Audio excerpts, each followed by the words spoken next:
बाबा। अदनान बेटा, मेरी बात गौर से सुनो। ये आवाज कहाँ से आ रही है? ओल्ड एज होम में पंखे लगवा दो, ये तुम्हारे लिए बेहतर होगा। हैं? ये आवाज तो बाबा की लग रही है। बाबा। भाई भाई, आपको कोई आवाज तो नहीं सुनाई दे रही? भाई कौन सी आवाज और कैसी आवाज? भाई आप मेरे साथ चले, मैं आपको सुनाता हूँ। आओ। भाई ये मेरे वालिद की कब्र है, इसमें से सुने कैसी आवाज आ रही है। पंखे लगवा दो। भाई मुझे तो कोई आवाज नहीं आ रही।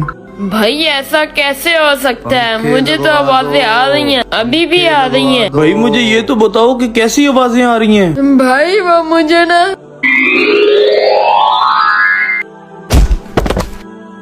दिन में सुकून है, ना रात को चैन से सोने देता है। अजाब बन गया तो मेरे लिए, तेरा तो बंदोबस्त मैं करता हूँ। चल।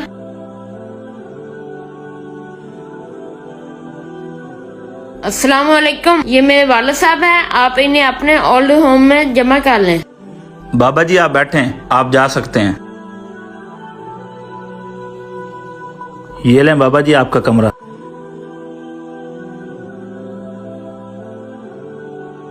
बाबा जी कोई चीज तो नहीं चाहिए आपको?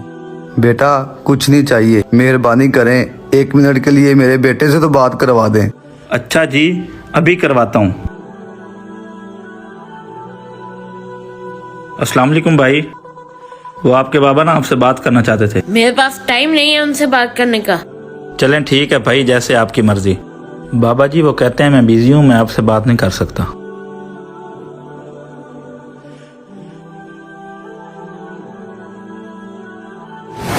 भाई ये हुआ था। अच्छा भाई, मुझे समझ आ गई है।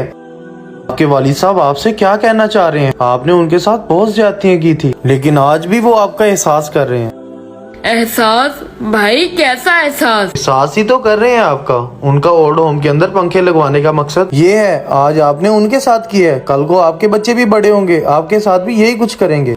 इसीलिए वो कह रहे हैं कि पंखा लगवा दो, कल को आपको परेशानी ना हो। भाई एक वालिदैन का ही तो रिश्ता है जो बिला मुफाद आपके साथ चलता है। अब रोने धोने का कोई फायदा नहीं है। ऐसा करें, अल्लाह के हुजूर सच्ची तौबा करें।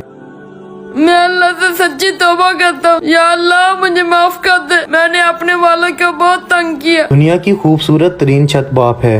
हमें चाहिए कि हमें उनकी जिंदगी में ही उनकी खिदमत और कदर करें। अगर आपको हमारा छोटा सा मैसेज पसंद आया हो, आगे शेयर करें और कमेंट सेक्शन में अपनी राय का इजहार जरूर करें। शुक्रिया।